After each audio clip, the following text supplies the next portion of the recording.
The week my parents finalized their divorce, I moved in with my dad.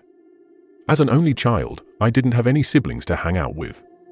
So I often wandered around the neighborhood trying to make new friends.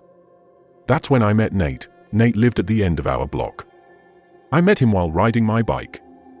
He was older, 14 while I was just 10, but he seemed friendly and invited me to shoot hoops. Over time, we hung out more. We were both only children living with our dads, and that helped us bond at first. After a while, Nate started acting weird. He'd call my phone constantly, leaving angry voicemails if I didn't answer. Sometimes he'd show up at my door and ring the bell non-stop. Even when I told my dad, Nate creeped me out.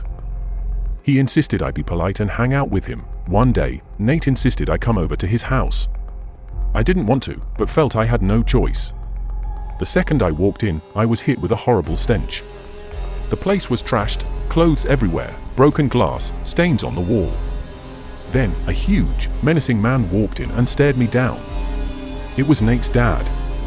He didn't say a word, just grunted and stomped off. I knew right then I needed to get away from Nate for good. I made up an excuse to leave, and Nate's face darkened in a way I'll never forget. That night, my dad had been called into work for a storm emergency.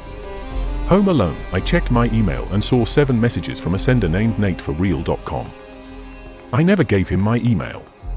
Titles like "You made a mistake and I know where you live" shook me to my core. Just as I was about to call my dad, I heard rustling outside. I opened the blinds and saw Nate's enormous father staring directly at me from the bushes. I screamed and called the police, but by the time they arrived, he was gone.